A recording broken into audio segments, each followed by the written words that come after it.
didn't realise you were that funny. But anyway, moving on. So what was it like for you guys? Because we preach a lot about, what you should be doing when you leave school and what you should be going into, and, do you know what you want to do? You should know what you want to do, all these things. I never knew what I wanted to do. But Vickers, what about you? Because you're, you've not went into a trade. But I mean, what did you know what you wanted to do when you left school?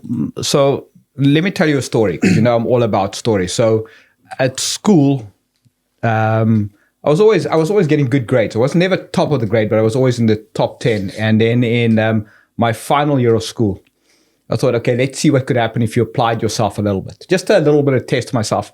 Applied myself, and within, I think, the first semester, top of the school, top of the grade. And I finished school, top student for the school. Right. So I got a scholarship into university. So I was one of the first members of my family. So my father's one of 6, my mother's one of 4. And my mom went to college. My dad didn't go to university. There was just no money. So I was one of the first ones to go to university. So I didn't really know what I wanted to study. And so I went into accounting. Can't say that I love it, but I do. It was a good grounding, training and qualifying as an accountant, Johnny.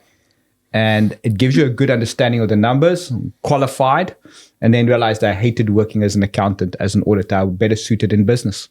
So what so you were better suited. So I'm really interested in this. We're finding more about this.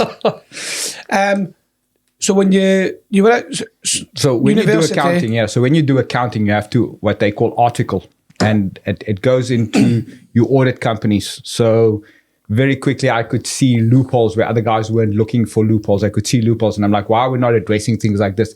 And it's boring. It's repetitive. It's the same thing day in, day out. You wear the suit. You rock up at 8. You get 15 days worth of leave. And is that really what I want to do with my life?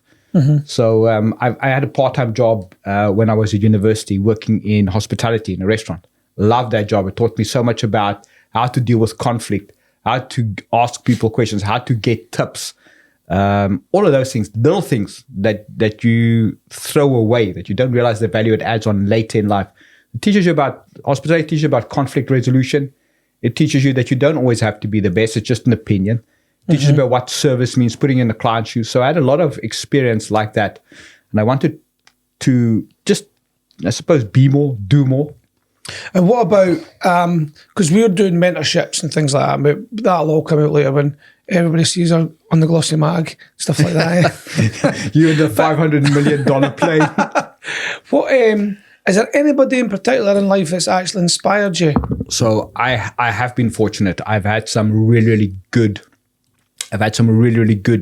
mentors in my life. The first family business that I work with, they're still going today, Larry and Gavin Brown, Brown's Jewelers. Great guys to work for. Larry taught me so much about business. Unbelievable. And then when I went into corporate, I had some really good mentors that they just invest time in you. And so I was looking for a more stable job. Brad was just born. I was looking for something a little bit more stable. Mm-hmm. So I go for a job as a finance manager. Background is accounting, makes sense. So I sit down and the finance director says, "Just, I really like you." I'm like, okay, that's cool. He goes, "My boss is the MD. He's here as well. So we want you to meet him." So I meet the MD. He goes, "Really like you, right attitude, fantastic. My boss is here. You'd also like to have a chat with you." By this time, I'm thinking 4 hours into an interview, I'm a shoo-in. This is my job. So I go through a whole lot of guys, and the HR guy comes and I fill in a personality profile. And at the end of like 5 hours, they go, really like you, but this job isn't for you. I go, what? I go, but we like you so much that we created a position for you. Okay. So that's when I tell you I suffer from shareholder mentality. I understand what it is to be in a business. And I'll tell you another story. Part of my territory was one of the African countries. And the company I worked in invested 5 million euros into the company, and we had to close it down. Political instability, the market wasn't just not there, but they wanted to get money out. So I got them out 4.8 million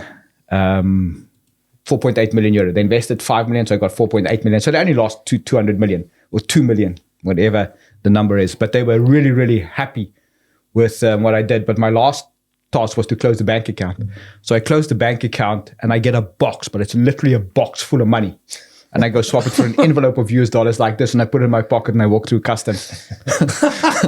lot more brazen when you're younger. Lot more, Wow. not things like that. So those things, they shape you for what you're going to do later on in life. But you never know. There's no one way is the right way.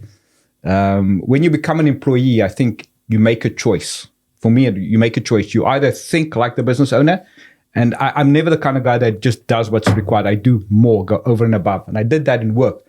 And that paid dividends because I climbed the ladder fairly, fairly quickly. Do you think? Key, on that is the mentorship.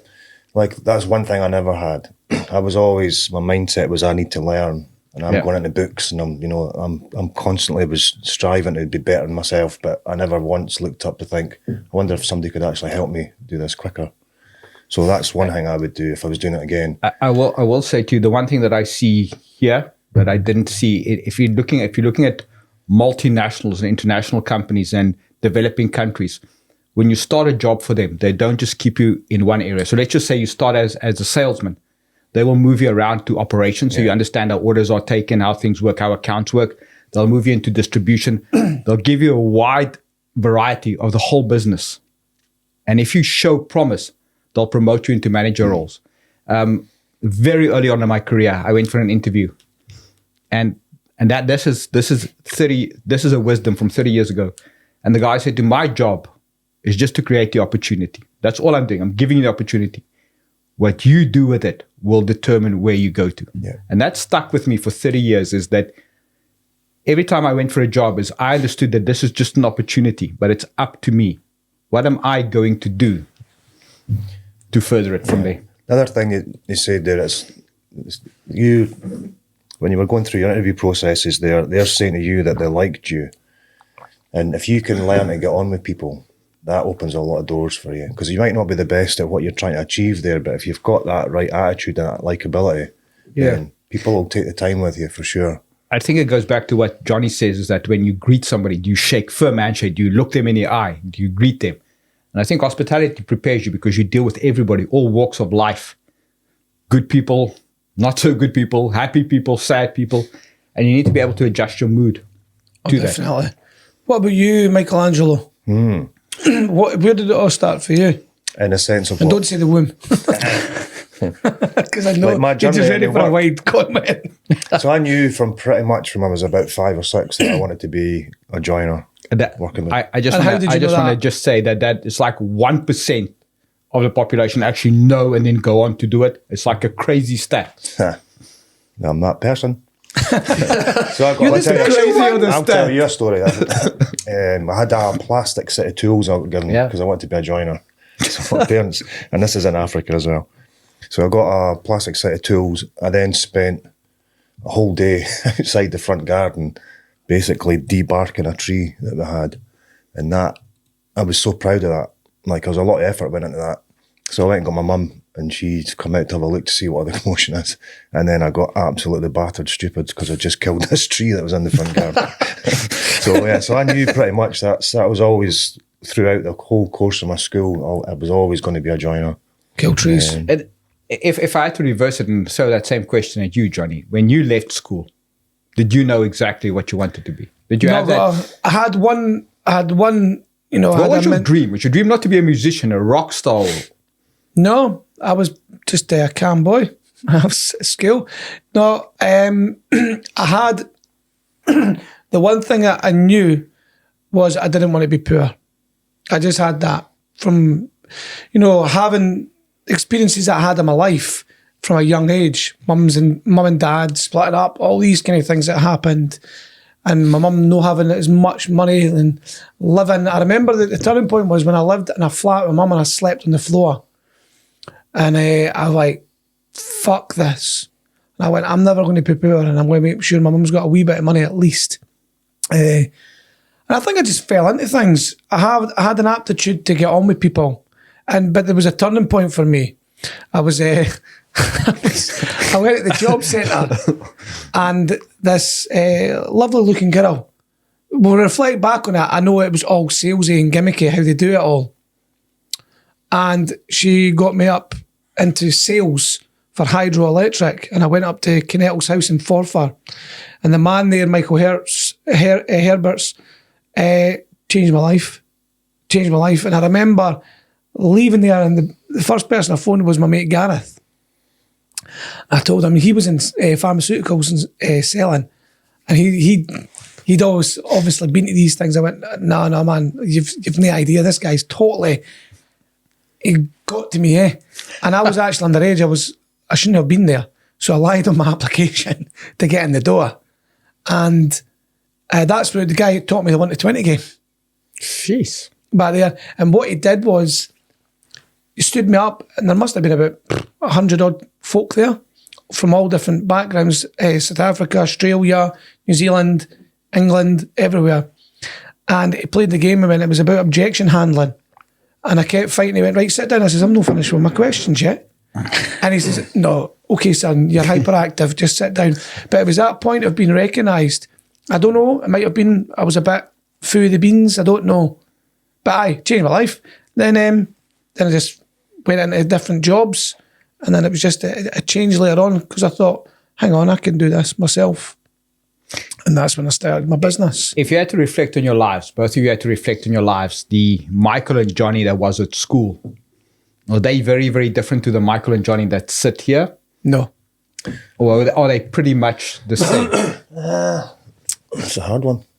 Thing is, when I was at school, when I was young, like my life is completely different when I came back to Scotland. It's a whole different, if I'd still been in Africa, my journey would probably have been very different.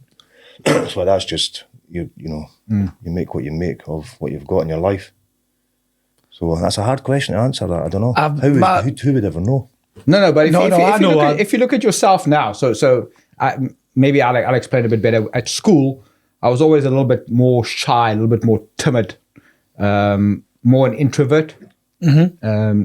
But that is something that when you develop and when you grow, you realize I need to push myself outside my comfort zone. So the person I am now is very, very different to the person I was at school. Very, very different. To completely, maybe it's multiple personality disorder. There's things that have changed. Obviously, becoming mature. And when one or two people say, where's that come from? Mature, Johnny, going in the same sentence. There's things that I've learned about myself, because when one person says it, a second person, then maybe multiple people say it, you go, I maybe should listen to them now. And that is, I feel that I'm the type of guy that changes and adapts when too many people are saying the one thing about you.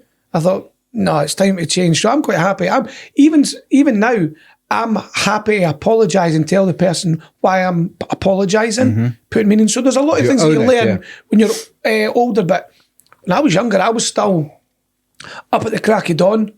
My mum always tells a story, like in the street. I was the kid up at 6 o'clock in the morning, waking everybody in the house. Right, I'm going to call on my pals. No, you can't call on your friends at this time. I was just fully energy. That's it. He's a highly spirited individual. That's what I used to get called. A highly spirited report card. A highly spirited youngster.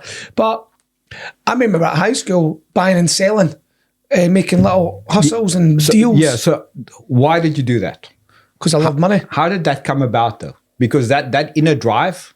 Well, a good friend of mine, Barry. We were thick as thieves. Remember when we were younger, we played in the street, being the gang hat, stealing my dad's beer, and then realising it was out of date, and getting us an upset tummy.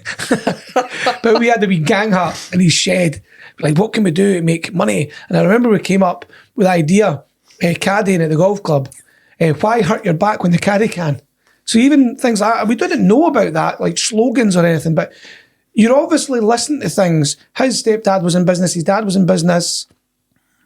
You're seeing things around you, and you're around that environment. So you're obviously picking things up as a youngster, good and bad. But one of the best ones. I don't know if I should be admitting this. Yeah. I'm not going to admit some of the things, but there was two things. I remember we used to do the rock concert tickets at the school. So we used to scan them because he had a scanner, and I used to sell them for a little bit cheaper.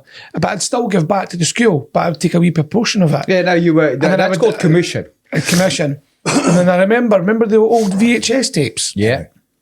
So Barry had a double recorder, so we used to get the porn tapes from Germany, because when we used to go over there to see his dad, we'd take them and then we'd duplicate them and record them and then sell them for a £5 at the school. But I remember years later, well, when we were doing it, we ran out of tapes, because you were taking your mum and dad's tapes. And we looked at the Billy Connolly one and went, oh, Billy Connolly's brilliant. We can't use it, but we had to because we wanted the £5. So we recorded over it. And we sold it to a friend of ours. And then years later, he caught us at the top of the street. He went, Johnny, I said, what's happening? I've still got that Billy Connolly tape. The fact he called it Billy Connolly when it was actually a porn tape. And he still had the case in. I was like, that's brilliant. But we used to make money. We used to get a taxi back from the town at lunchtime because we had money. Like, let's get a taxi. £3.50 for a taxi from McDonald's at the time in Dunfermline High Street back up to the town. Everybody must have went, look at these twats. We're like, how's it going? I can remember one of the first things I done as an entrepreneurial kind of mindset would be about 12, and when we used to get the seasons. I can't remember if we spoke about this already, but yeah. So the snow, bad snow. There's a little scheme at the back of the flat we were in. I had a lot of older kind of generation. So I went and got one of my friends and says, look, we're going to go around and start shoveling all the paths for all these old folk. And we're going to do it all for nothing. And he's like, you're fucking crazy. I'm not doing that. I'm like, listen, if we do it, there's no way they're not going to give you something for it. Smart. There's just no way they're not going to give you. So in the end, I'm sure it was about 20 quid back in the day we ended up. Wow. And that's a lot of money. Aye. Back in the day, that was an absolute small fortune. Was that the 60s? 50s. Cheeky bastard. I can't believe that he said that, though. Yeah. I'm always sitting here because I'm at a distance. Aye. No, but it is. It's never the big things. It's all the things that you do that shapes your life, shapes what you're going to do. It's the experiences, and I think it comes from your childhood. You make a choice. And I said to Johnny, the guy that owned Starbucks, was up before the Senate subcommittee on minimum wage, and the woman goes, "You're a billionaire, right?" And he goes, "Yeah." And he goes, "Let me just stop you there before you even go there." He goes, "I came from nothing. I grew up in a housing estate." He goes, "I sacrificed. I did all these things." He goes, "And I share my wealth with my employees. So don't come here and think that I've fallen into money. I've worked for what I've got." Exactly. And I think very often we fall into that trap. Then people work hard. We're quick to criticize them and pull them down. But you know what? They were the ones that took the risk. Exactly. Yeah. They are the ones that need to be rewarded. So, when everybody goes down about this windfall tax on Shell and BP and they make huge profits, okay? They were the ones that invests millions in infrastructure. I don't see the government giving them any money. I don't see the government saying, hey, stop doing this. I don't see the government doing any of those things. We're quick to tax it, but we're not prepared to take the risk. Correct. I understand where you're coming from, and this is where we may share different political views, but it's good to chat about it. I'm all for that because I understand that the power of taking these daunting tasks on and taking the biggest risks. But over a period of time, when it's some industries where it's heavily relied upon, and there'll be government schemes pushing them. Once they recognise, oh, these guys are doing really well, let's back them. There'll be lots of things that happen in there where they're getting that help and encouragement to keep. I mean, or Shell, they'll be on different tax breaks, 100% different tax breaks. I think when you get to a standard of wealth, multiple millions, billionaires, I think there's an element of that philanthropy coming because you're embarrassed by your wealth to a point. Now, the frightening thing is if I was a billionaire, I would give back. But my biggest gripe would be my country. Why are they wasting money? I'm a business owner. I've made billions. I understand people, understand all the aspects of it and the dangers of it all. But why is this country running at a loss? Why is the infrastructure incorrect? Why is it this? And that's why a lot of the people might start running. They might put in their money into campaigns because they feel like giving your money over here helps these people, but I'd rather put money in here and help the majority. But the problem is, again, I went on a total different tangent here. You've got a group of people running a country that's maybe not quite adequate enough. Yeah, they're not fit for purpose. They're not fit for purpose. Mismanagement Now, again, it's back to management. I mean, there's leaders, there's bosses. You should never become a boss. You should never be a boss. Yeah. And anybody that thinks they're a boss, they should really have a wee look at themselves. You should strive to be a leader, then management, and then the worker. Can I just ask you something? Tell me about your best boss you've ever had. Your best supervisor or best manager. There was a guy, when we used to do a lot of the bar fitting stuff in Edinburgh. He was a charge hand, so he was in charge of some of the jobs. And I remember from him how, because it's manic, there's so much goes on, there's all the different trades you've got to take care of, you know, the whole process and the project at different stages. And the calmness that the guy had was fucking phenomenal. You know, I remember just as a young lad going, like the stuff's going on all over the place. And this guy's just like, and there's a lot of learning from that for me. Okay. You? Johnny. To be honest, I have had a million jobs. Is there anyone that stands out? To be fair, I was thinking there, and it was more the calmness, to be honest with you. And it was a guy called Ian Smiley. So if he is listening to this podcast, I have no idea if he does. I used to work as a Saturday boy in a place called Esport. It was car accessories place. And both bosses were really good, but they were just different. But Ian had a calmness, and I played football with him as well. But he was just he had a calm demeanour about him, eh? Everyone was busy. He was just calm. It was quite good because I'm quite highly strung. Really? No, it's just something some people have noticed. The reason why I ask you that question is, though, that as you go, you said never aspire to be a boss. Absolutely correct. But managers, the skills that you need to be a manager, where do you learn those skills? You know where most people learn it is from the way they are managed. The way they are managed, they think that is the right way. And then you start micromanaging. I'm a big believer. I hate being micromanaged. Believe in giving some clear goals and objectives, taking people on a journey with you. But those little things, those are things that I think you only learn later on in life because there's no school for managers. The thing is, you get that management training, but I think you can get taught the certain ways to do it, but yeah, it's how you implement it with your personality. Do you make it your own? Yeah. Like when I was, our first ever foreman job was like I fell into that naturally, I felt. Because the guy that was doing it was off sick and he ended up never coming back. But with his absence, you could just see that nothing's really getting organised here. And I could see all the different elements of what was going on in the workshop that needed to be addressed. And I naturally took that upon myself to do it. So you stepped up. Yeah. And then the company then just were like, naturally gave me the position then because I was doing it anyway. You know, I don't know if you know this. Well, you probably do. John F. Kennedy, he said when he was elected president, he said, ask not what your country can do for you, but what you can do for your country. Okay, now that sounds like such a cheesy cliche. But very often we go into business or we become employees and we expect to get handouts instead of, I've always had that. And corporately is go and do more because the reward will come. I've seen that more than I care to remember. Thing is, people, even if you're not a great manager or a great leader, you will stand out as an employee. You will stand out, yes or no, if you're doing more, if you're lying on a little bit, even that extra 5-10 minutes. All you need to do, really, I mean, this is a great opportunity now to be a youngster coming through because all you have to do is just do what the small percentage of people aren't doing. Yeah, or sort of the biggest proportion of people are not doing. So even just being heard to a point nice and being seen 5 minutes later, when everybody's left, you're still there. Even if you're just tidying up, you'll be noticed. You don't have to say anything, but over a long period of time, they're going to have to say something to you.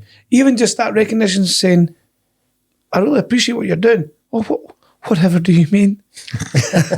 No, you're absolutely right. It's stand out, be outside the box. That's kind of the idea is be outside the box. Watch everybody. Do what everybody else isn't doing. So when you start in a job and you finished your job, go to somebody and say, listen, I finished this. What else can I do?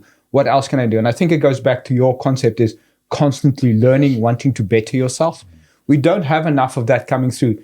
Now, I don't know if that's a societal problem or if it's a consequence of COVID, that we find ourselves in this place where there is just not enough good people available. See, thinking outside the box, I'm just going to give one of the listeners out there, just give them a story behind it. See, if we go out and we'll go Glasgow, Edinburgh, wherever you're going, and you've got a busy bar. Now, this is just my thought process, right? So I have a wee game in my head, and that's a fucking great place to be sometimes.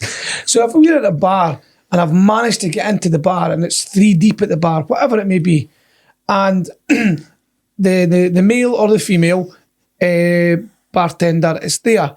My thoughts are, I need to be remembered, because if this bar continues to go, it's going, then I'm going to be waiting ages to get served. So I'll 9 times out of 10, I'll do something different. So I'll say, "How are you getting on?" I says, and I would say something like, "Your hairstyle, that's pretty cool, mate." He's like, "You're quite a funky looking dude." And "All right, cheers, mate." And I was like, "Listen, so I'm needing this, and that. So it might be 4 drinks." And I'm like, "Oh," I says, "Really, listen, I know it's a bit busy. You've done brilliant for me. Thanks very much. How much is that?" And he might say, £17.20. I went, "Listen, just keep the change for yourself, mate, right?" I said, "I'm Johnny. Just pleased to meet you." He went, "I know what it's, pal. But what's your name?" "Kevin." "Brilliant." And I'll go away. I know that I've stood out, and when I'm at the bar, will he serve me before any of these fuckers? Of course. 100%. Because I've made him feel nice, I've been genuine, I've appreciated it's really busy and it's a bit hectic, and I know his name. And if he says, "All right, Johnny, what you want?" I'm go, fucking got him. It's never the big things. It's the small things you do that make you stand out, that makes you being remembered. Being outside the box. Yeah. So now when you go to a bar, if they've been listening, What's that? now if you go to a bar and have been listening, they'll be like, "That's that Johnny prick." Ah, But I'll get £2 out of him. Is it that? No, still giving him something. It's like in the taxis. They've heard the same stories, and a lot of comedians have done the whole analogy of taxi. What time are you on to a lot of this? So that's why I always have a laugh when I'm sitting in the front and go, so attack the conversation, right, mate? So what normal conversation do you have in this taxi? And they'll tell you, and we'll all have a giggle. I'm like, right, I'm going to ask you 3 different questions, and these will be questions that you've never been asked before. And I'll change them. I think the last time I says, "What colour's your socks?" And he's like, "Fucking," and then I'll go grotesque a little bit, and I'm not going to say it. No, of course. When was the last time you had a... He's like, "Fuck." Wash. And all that is to shake him up a bit. It's a reaction though, isn't it? And something like, "What's your favourite animal?" Yeah. And right away, I will be remembered. And it's a bit of a laugh for your journey. How many times have you sat in a taxi and there's no conversation? You're like, that's not good for anyone.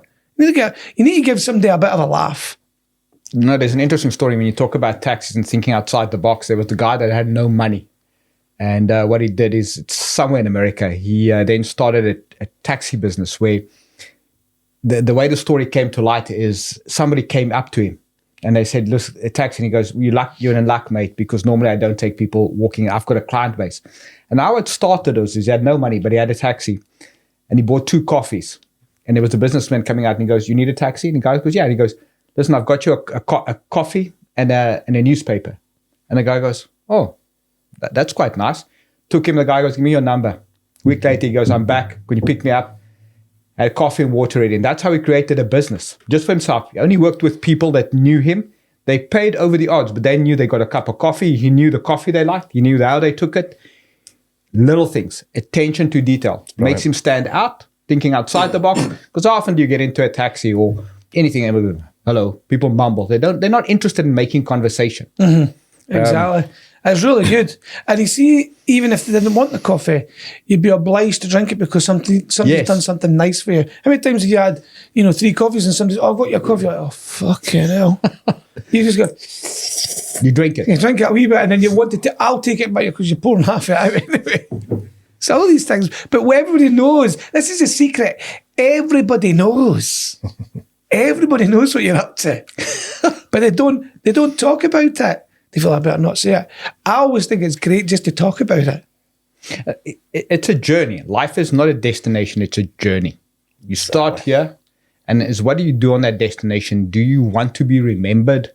How do you want to remember? Legacy. That's always an interesting thing for me, is that what is a legacy that you want to leave behind?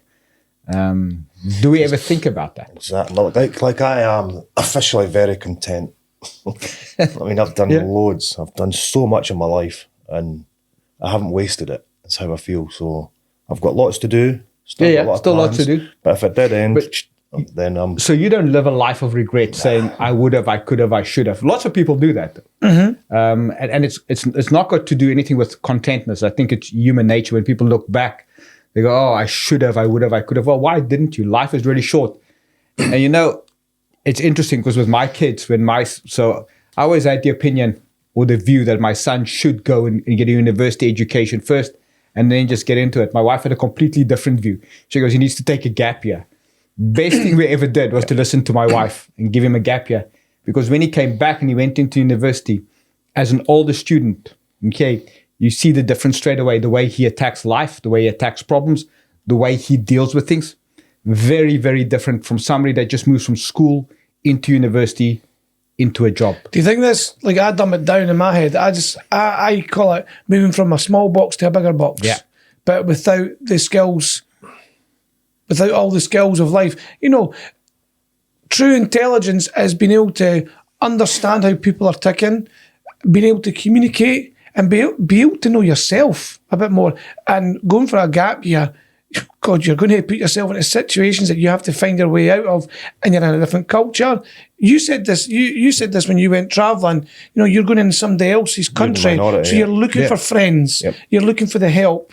And that's why you're that type of person when you see people over here as well. You know, kindness. It's really that pushes you outside your comfort zone. I think it's a good thing. Yeah. We did the same thing with our daughter. Absolutely phenomenal. I can't put my finger on it, but it's the little things, the skills that you pick up. This is the thing: is the thirst for knowledge. We've said this in other episodes, but the thirst for knowledge, and a lot of people see that later on. I mean, the kids that we're potentially looking after very, very soon. You know, I've noticed that on the video content they're putting into us at the Business Babble, the thirst for knowledge for these youngsters. I to be honest with you, I was maybe wrong on some of the things that I've spouted out about youngsters being wet wipes. There are a lot of wet wipes, don't get me wrong, but I was actually so pleased to see the engagement of these youngsters, and they've got a bit of... There's something about them. They've got that drive, that, can you fuck you a little bit, yeah? You've got to have that. You've got to have that. It's brilliant to see it. Absolutely superb. Because that creates new opportunities, because they say the next $1 billion business doesn't exist today, but it will exist in 5 years' time from now. Well, I tell you what, I think one of them is in it. I want to say to you, there's a story, his name's Brian Chu. He's a painter, artist painter. Right. Went to Facebook, and Facebook commissioned a lot of paintings. And he could have sold it to them for $60,000. But he said to Mark Zuckerberg, "I'll do you a deal. We'll trade it for stock."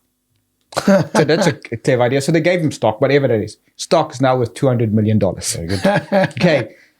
Why do I tell you this story? It's because you need to start thinking it's not about money. You need to play the long game. Okay. And yeah, he could have sold it for 60 grand, instant gratification. But he thought, let me think about this a little bit more. Let me think about this. Right. So I had a conversation with my brother yesterday. And it wasn't a debate. It was just a conversation. And we're talking about the value of money. And we said, it's not always about money. And he went, bullshit. He says, you only see that from the point of view where you are, where if you're comfortable. I'm like, right, well, let's explore that then. So people, 60,000, I'd be more inclined to find out where was his foundation level? Where was his base level to make that executive decision? Did he have enough money in his bank already? Or he was that small percentage that took a punt and went, no, let me try this. He had a bit of intellect about him. He understood people, he understood how to communicate. He understood Mark Zuckerberg. But when people say it's not always about the money, it is always about money, right? Now, money doesn't have to be the full driver all the time for people, but whether you're making £15,000, and just say, for instance, you can make £15,000, that person, that entity can make £15,000 no matter what, so easy. But that's their base. Then later on, money is not really that object. as long as they've got their 15 grand. Next, you move up the scale to 20, 25, 30, 50, 100, as long as that's their base. Now, that 100 grand might be a really comfortable life, which it should be, but it's not a comfortable life if you've got £1 million house and sports cars and the break and you've got 35 grand to do a service on a Lamborghini or whatnot. So it's all relative to the scale that you're in. But the flippant remark, it's not about the money. It is always about money to a point. But yes, the long game, you speak like the long game with that intellect, but also with the foundation, that your foundation's actually a bit secure. Because, mark my words, I think psychologically, when you've got absolutely nothing in the bank, you're fighting like mad. And it does become money. It becomes about survival until you get to that foundation comfortable level. Mm-hmm. I think it's just the percentages. You're right. Recognize that is probably true. I think money buys you comfort. That's all it does. Buys you comfort. If you don't have it, you're uncomfortable. Yep. And you'll always be chasing it. Okay? If you have it, so if I had to say to you, what is enough money? What is enough money? Different people have different aspirations. For some people, £1 million will be enough. For some people, 5 million will be enough. Some people, 10 million will be enough. For other people, 100 million will be enough. But if you tie that back to sports cars and houses, okay, you can only ever drive one car. So even if you have a Ferrari, if you're going to keep it and people buy these exotic cars for investment purposes, why? Enjoy it, drive it. Okay, don't drive it because you can only ever drive one car. Okay, you can only ever sleep in one bed. So why have 20 houses? Assets. So building your asset base. So monetize it. Don't let it be dead money sitting there for you. Well, but that only comes from comfort. When you have money, you can talk about it because it gives you comfort. If you don't have money, you're uncomfortable. You're right. And you're cloying. Here's the thing, right?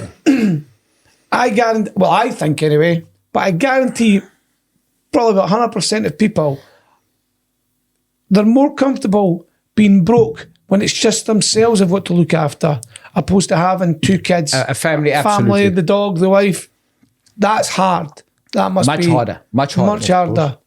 But being on your own and being broke, that's okay. You're only looking after one person, and if you've got that drive, then you'll make it work. You'll do something about it. You'll do something about it, and you'll make it work. But if you have a wife and children, or a partner and children to look after, it becomes a lot more serious. And I think, age is a wonderful thing. Age gives you wisdom. And I learned this lesson very, very early on.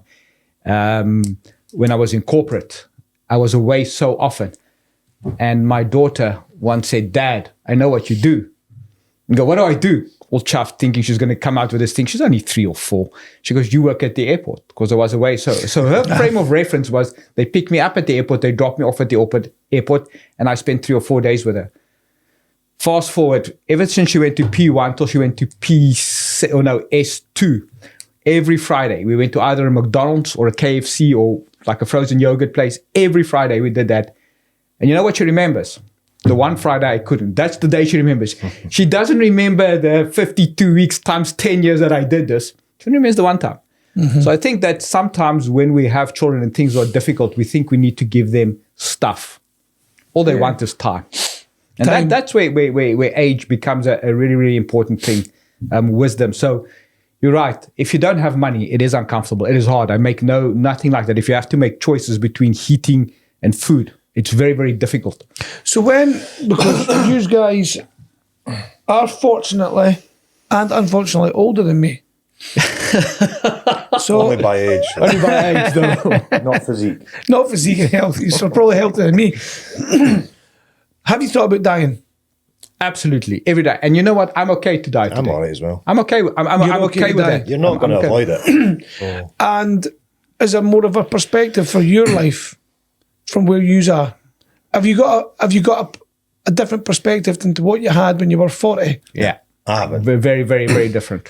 I think you go through different stages where you are. You come to a certain realization. I think it's different for everybody. Come to a certain realization that what is life about? What is the meaning of life? You have this fundamental crisis in your life and you think, what's the meaning of life? Throw everything away. Do I need to go into the Tibetan monastery, live there? I don't know, it's different for everybody. But as you grow older, I think you need to be more comfortable. You become a lot more comfortable in your skin. You become a lot more comfortable with who you are. And you don't have as many regrets. I only have one real regret is I got offered China as a country to look after. And someone was just born and my wife goes, no chance. No chance are we going there with a newborn, a 5-year-old, don't speak the language, and they eat their pets. No chance. That's my only regret, is not taking that opportunity. Because that would be good. But again, It was a time, it was. it's a timing. It would have put me on a different path and different trajectory, and who knows where it would have led me. Well, you would never met us. Absolutely. So, And we're or I probably the would be best speaking. thing that's ever happened to you. You don't know it yet. As you get older, as you get older, you'll appreciate it. You know, I do often think about it, and it's more just for me to align everything in my life. If I was to be in the hospital next week, lying on my deathbed, knowing I was fucked, I was gone, would I be happy how I've dealt with my life? Would I be happy what I've lined up for my kids, my wife, everything, all the assets and, you know, the money? Have I helped them? Have I given them enough of my time? Now, I sometimes do that just to make sure that it makes me think about the time that I'm spending with my kids, my wife, the things that I'm saying, and then also my friends and my family. Have I done enough? Have I been there when it's been really required? counts. And am I there just now when I don't know if everything's going on? Am I checking in with them? And it's not a morbid thing. It's just a reflection of being the person that I am. Should I? Would I? Could I? And I don't know. Sometimes you get in your wee box too consumed by your own stuff that's going on, good and bad. Sometimes it's, you know, the gift of giving. And that's the same when you've got your own Spend 10 business. minutes a day. You've got your own business, that's just full on, and it's, you know, and there's periods for me even it was that's all you're doing. So I'm trying to spend time phoning my mum some of the weeks and just phoning and blithering nonsense. Just to check in with her. And it's quite good. And then my dad, I need to do that. I mean, I only actually, I've never, until my dad had his stroke, I never really cuddled him. And there was that point like, you're getting a cuddle, big man. You know, and you go, wow. That's such an interesting thing. It's time is the only thing that you spend that you can never get back. Once it's spent, it's spent. You can't go back and change time. You can always make more money, always create more opportunity, but time is the only thing. And I think the realization now is my folks have come over, and since the last, they were over in the summer of 23, and now they've come for the winter. And if you're not with them all the time, okay, you see, because I see them over a screen. I don't deal with them on a day-to-day. I don't see what they're like in their normal environment. And you recognize age comes for us all. Comes for us all. And it's what you do. How do you prepare yourself for that? And death is a natural phenomenon. Death and taxes, the two things that are certain. How do you prepare yourself for it? And I think lots of people that I know live lives of regret. No point. No point in pondering the past. They say today is a gift. That's why it's called the present. Yep. Don't go find tomorrow's problems. Tomorrow will come. Problems will come. Live today. It sounds so corny. Don't get me wrong. I catch myself thinking, what rubbish is this? But how many people do you know that lives every day to its fullest potential without worrying about what if this happens tomorrow? Oh, I need to worry about this. How many people do you know that they present, they just live for today? It's just me. That's him. Michael sitting here living just the for today. Messiah. So, and I think that's something that age brings with it. Age brings that sort of realization. But again, it depends on where you are. If you're struggling your whole life, you look at life as a struggle, perspective. Yep. It's not until you see when, remain nameless, but the person I was dealing with a while ago, he says, my life's shit. Now, how long's it been shit for? You know, asking the questions. He says, all my life. I went, fucking hell, well done. And he went, what do you mean, well done? I was like, that just shows me you're still here. You're probably one of the most resilient persons I've ever met in my life. He went, I don't know, it was like, you know, when you get punched, you're like, oh, God, I've never seen that coming. I went, think about it. Just think about it for a minute. I want you to tell me 3 things that you're actually grateful for. I'm actually grateful for you saying this to me anyway. That's one thing. Tell me 3 things you're grateful for. And he was drifting off just to think about it. And he actually smiled. I'm like, you've just been too hard on yourself. You've been too hard on yourself. Yeah. People are. You don't sweat the small stuff. Because it's just like you're saying, you're in the moment right now. Lots of things you can't have any control over. So why stress about them? And then they end up being bigger things in your head anyway than they ever are in reality.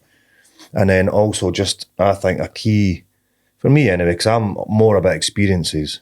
I'm not really, I don't have a lot of material things in a sense. That's not important to me. But memories and making experiences. So you need to have things to look forward to is one of the main things. So I'm constantly in my year, lots of trips planned, lots of stuff going on, and just creating the experiences and enjoying myself as much as I can. Okay, I think that's such an important, it's like wisdom, how you say, gratitude. That's put me in an age bracket. Gratitude. They often, very often when people think things are bad, best exercise you can do is write down. So every morning you wake up for 42 days solid, write down 3 things you are grateful for. You're not allowed to repeat them. So the first couple of days it's easy because it's things like, a roof over my head, warm blanket, water. Yes, tick that box. Food in the cupboard, blah, blah, blah.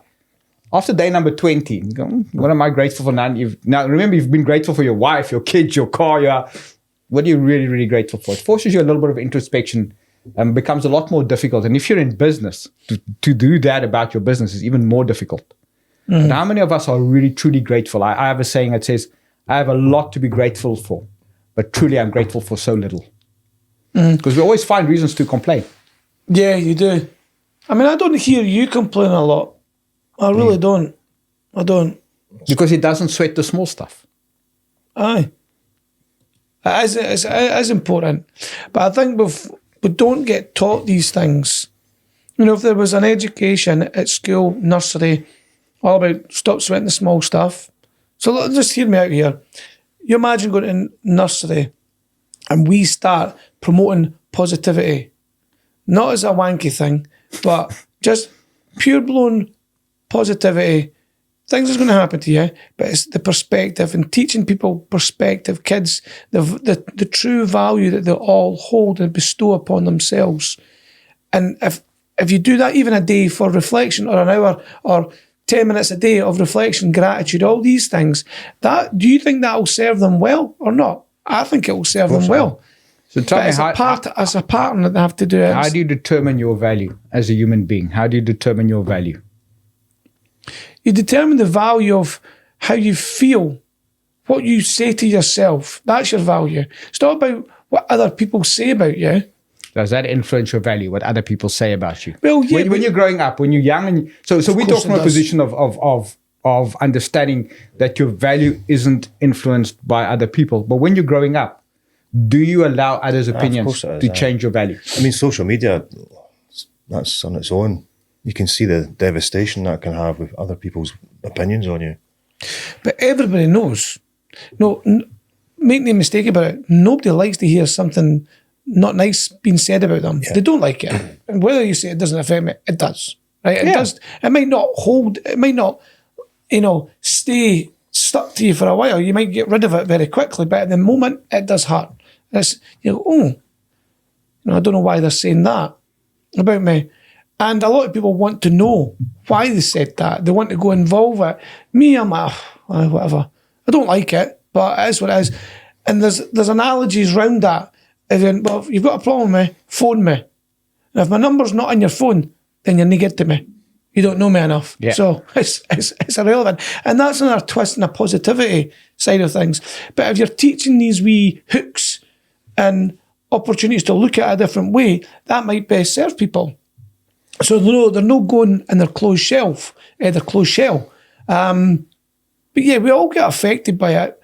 But I think over a period of time, you can use the tools that help you because we are, we're all Jock Dam's kid. We come from the same dad, if you want to call it that way, to a point. We're all the same. Whether you've got billions in the bank Whether you've got Whether you've got nothing, £1 in the bank or One 10, quid. 10 million. If you really look at it, we are generally all the same. We just get different thoughts, different personalities, but bones, muscle, heart, eyes, ears, nose. Some of us just choose to push ourselves in different directions. And that's what's brilliant about the world. We're all the same, but we're all different as well. There's different flavours, different styles. You get people like, I'm a problem solver. Something happens, I've got 3 solutions. That's where I go with things in my head.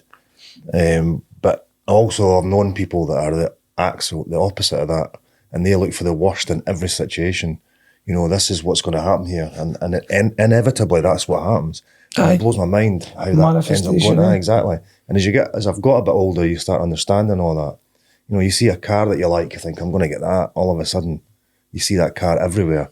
It's now because you've opened your eyes to it, and if you can just change your mindset and be a bit more positive in the outlook, then good things will start happening. I think you should teach kids nowadays psychology. Like, throw it down their throat.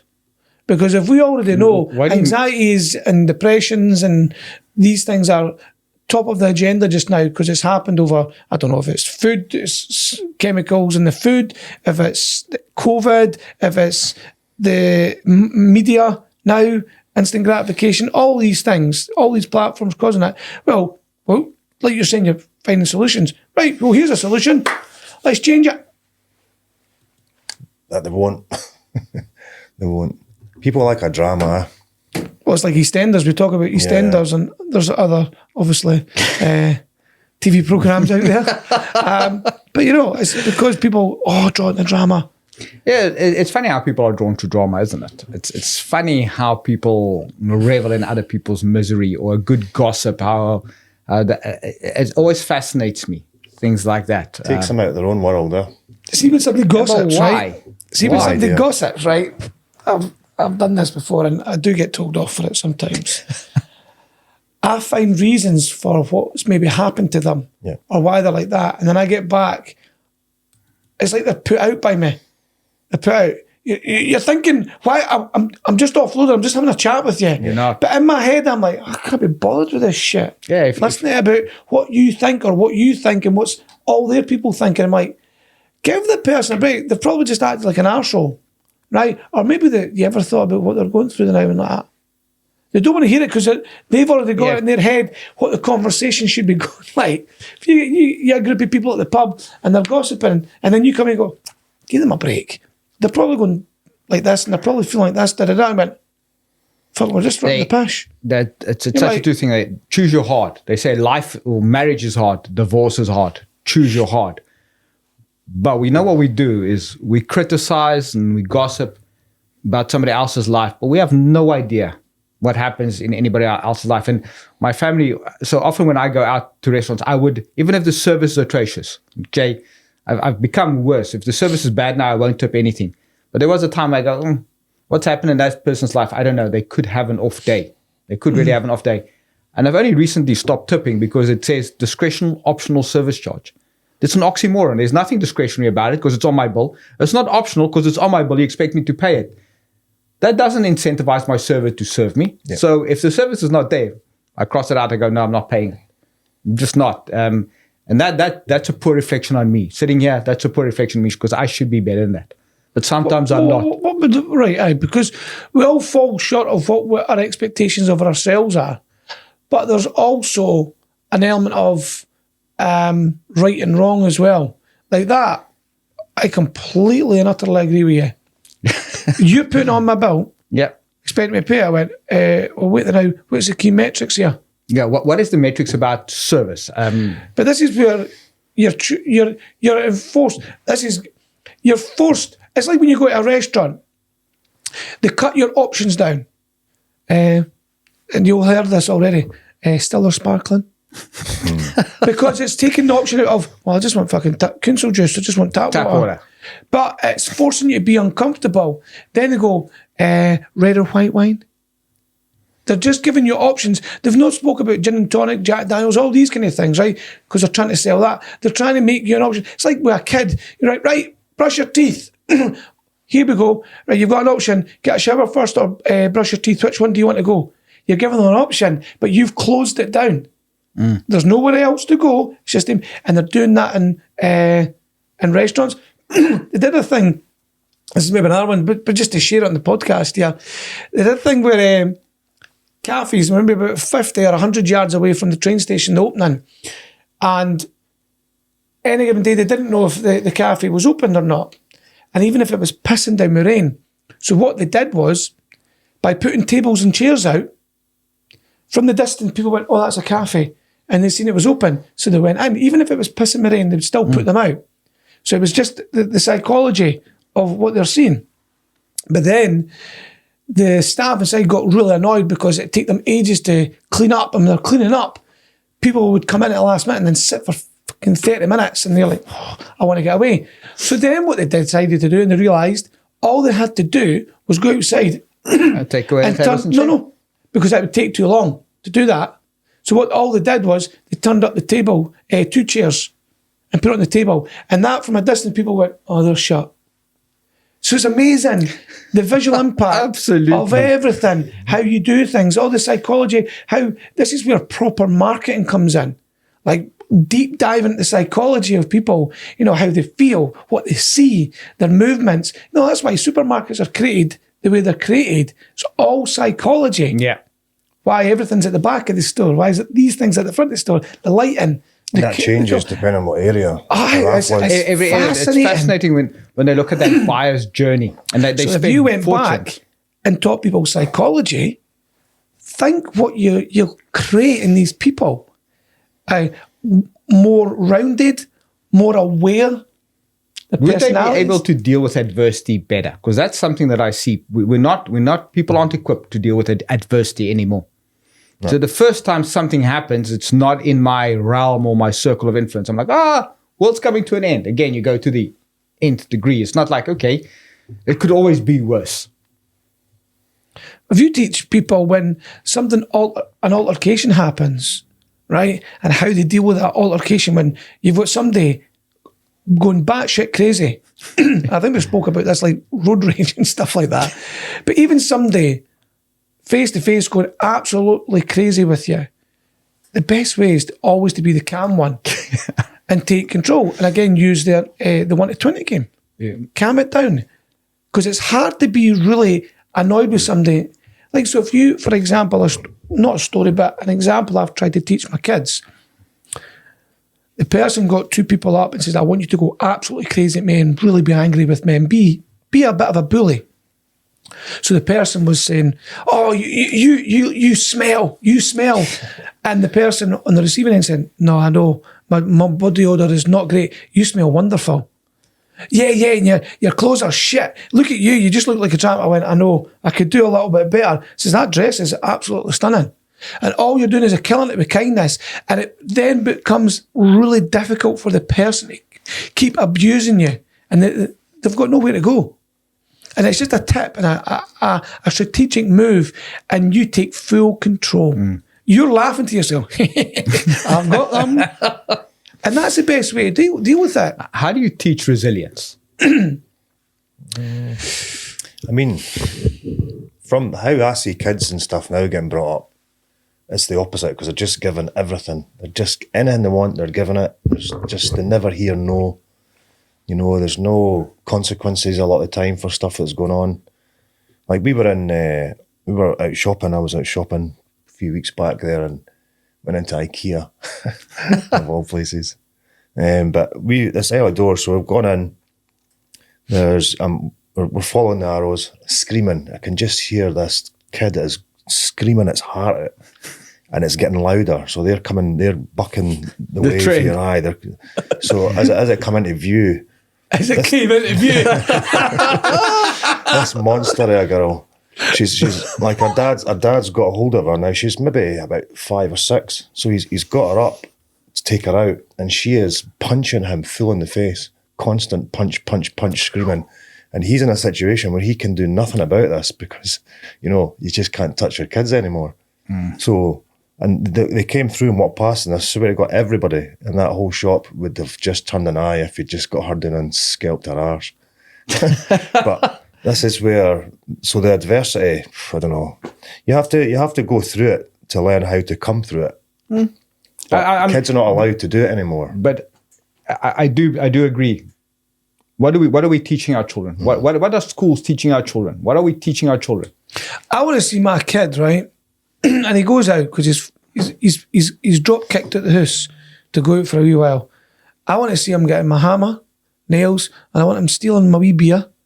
I mean, he's 10, but maybe too young, right? But 12. Not out of date beer. Stealing my wee beer because I've got a wee marker on my optics and that. I know exactly what's happening. And but I want him that, and I want him going up there and going into the woods, coming back like skint knees.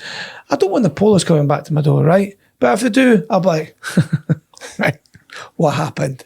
Yeah. Right? There'll be no drama. There'll be pretend, right? I'm not happy with this. But there's also an element, you've got to push the boundaries a bit as a kid. You've got to explore. You know the rules, but I'm expecting you to push the boundaries. Now my daughter, she pushes the boundaries. But from a youngster, I was more worried that she was going to become a mute.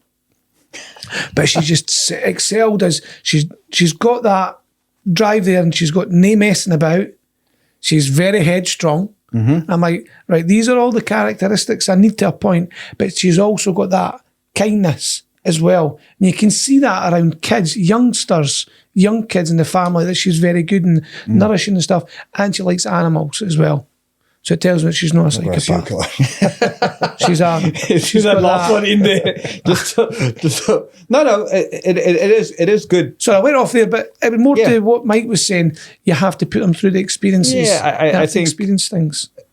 You're right. We're too quick. People overcompensate. We overcompensate for our kids because we think if we don't spend enough time with them. Again, I say to you, money buys you comfort. Things don't mean anything. Things come, things go. We've got this thing now for birthdays. We give experiences. We're going to do different things than we've had it for the last 4 or 5 years because gifts come and gifts go. Yeah. What's the point in them? They sit in your attic or they sit in your storage space. There's no point in them. But experiences, memories, like you say, those are things that last. Do you know what I like memory-wise? I love pictures, photographs. And I think now with your mobile phones, I think one part that I absolutely love. Snapshots, and then when you see them coming back to you, you go, God. Because you know what you reflect on? You don't actually, you do sometimes, but you experience what you experienced at that time, that present, that gift, and you go, that was really good fun. But it's not until you look back on it, you go, that was brilliant, and you pick all the good points. You don't pick the bits where you're waiting for the wife to get ready in the hotel, and like, for fuck's sake, hurry up. Or, that long journey in the bus when you're on holiday or anything like that. You remember the moments, the good points, I'll always smile when I look at some of the photos in the past. The only thing, I will say to you, the only thing about it is how often do you go back and look at the photos on your mobile phone? My son has got quite an interesting one. He's got an old school camera. He's got a Polaroid, and he likes to print it. Just specific things. And both kids have got like a wall in their house. And there's those pictures, those memorable things, the birthday picture with mom and dad, those things. So absolutely fantastic to have pictures on your phone because sometimes memories, and Apple has done a great job. The memories just come up and you go, oh, I remember this time. That's fantastic. Aye. But if you don't make a concerted time and effort to look at it, just pictures vanishes. You've got to be checking in. You definitely have. It's fun. Listen, I've just slavered pish for an hour, so we'll maybe call that's what the episode will be called. Slavering pish. Well, but always remember, this is your world. Shape it or someone else will. Very good.